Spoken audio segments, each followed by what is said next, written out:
I just want to do a quick break on the unboxing videos to focus on this security news that there's been so many account breaches come to light this past couple of weeks.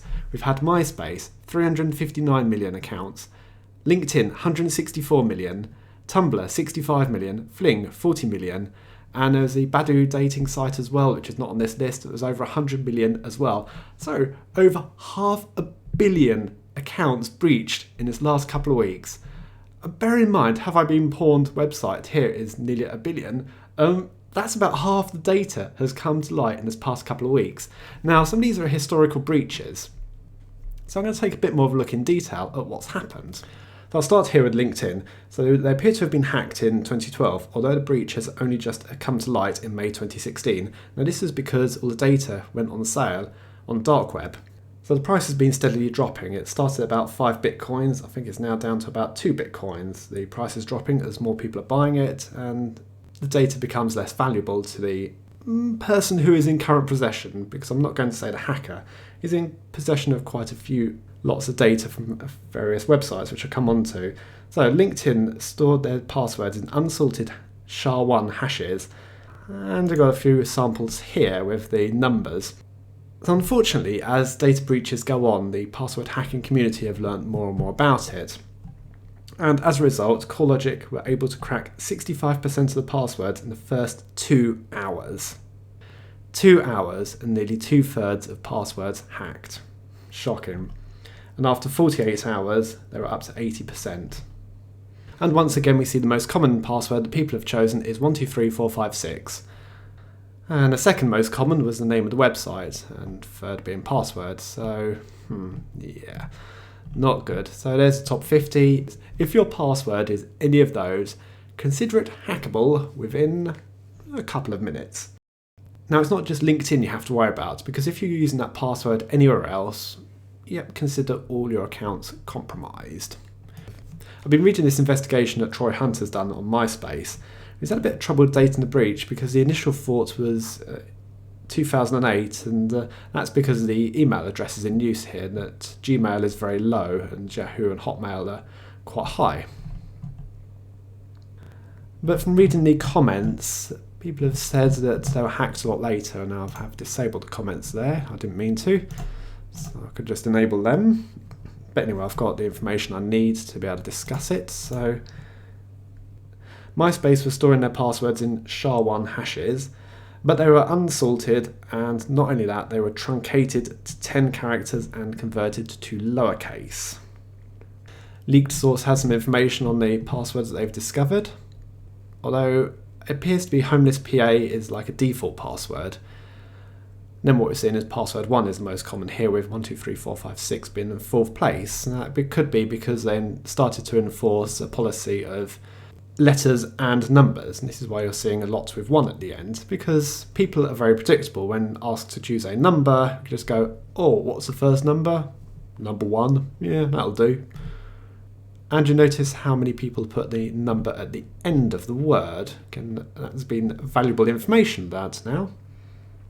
I don't understand why some sites impose such a strict password length, because if you're using hashing, well, it doesn't matter how long the password is. Now let me give you a demonstration using GTK hash. So if I give you a text, number 1, you'll note here's the hash here.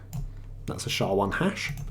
Now if I put loads of characters on it, you'll notice the length of the hash is no different. So if you're storing that in a database, well, it doesn't matter how long the user's password is, you're still storing the same number of characters. So just how easy is it to find what the hash actually is? Now, according to some of the comments on Troy's page, a lot of people received the email back from MySpace with a password in clear text. Now that suggests that they were using encryption rather than hashing. So what's the difference between encryption and hashing? Well, that is hashing. I can't take that value there and convert it to that. What I can take, though, is that value there, paste it to Google, and see that it does equal 1, 2, 3, 4, 5, 6, 7. By the way, that's a result of rainbow tables. Anyway, I'm getting besides the point.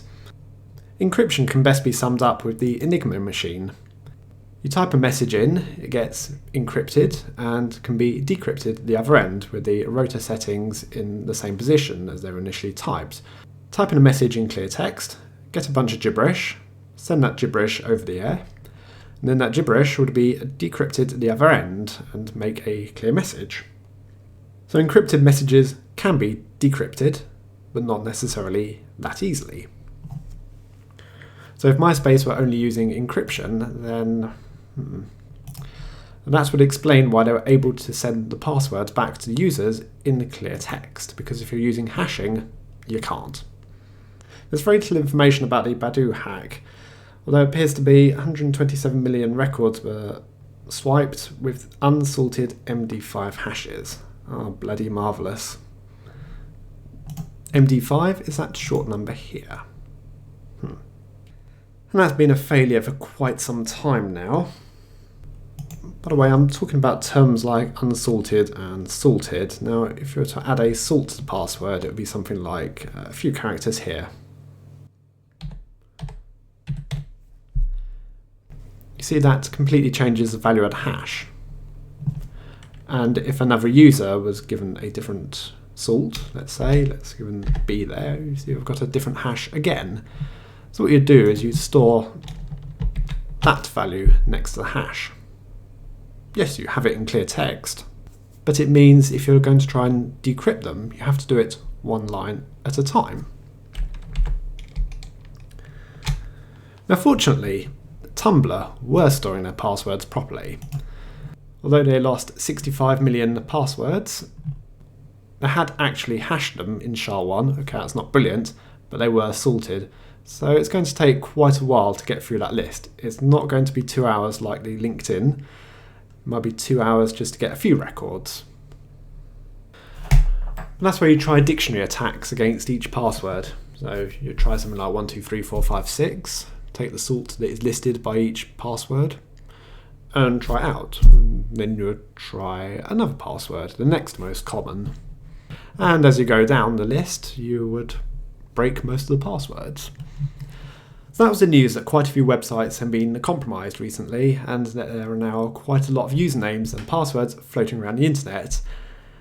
So if you're using any of them, you probably want to go and check out, have I been pawned, put your email address in and see if you have been pawned. And if you have, you'll need to change the password. Not just for the affected website, if you're using the password anywhere else, you'll need to change all your passwords. Now, I've been meaning to do a video on how to choose a decent password. Now, in my research of doing so, I've noticed a lot of poor quality information, and from big sites as well. Might be looking in the direction of Google because a lot of their advice is wrong as well. Yes, what I feel is acceptable for password management these days is a password that you don't know. Use a password manager, generate a completely random password. Certainly a lot of my preference now is to use hashes as passwords. Using a clear text word like eBay pass, I would use the resultant MD5 hash or SHA-1 hash as my password on the website. You ain't going to guess that one in a hurry. I was using that sort of combination of password for LinkedIn, so I will be one of the 20% or lower that they're not going to hack. Because to get that password, you're going to have to try every combination of letters and numbers possible. And that'll take quite a few years.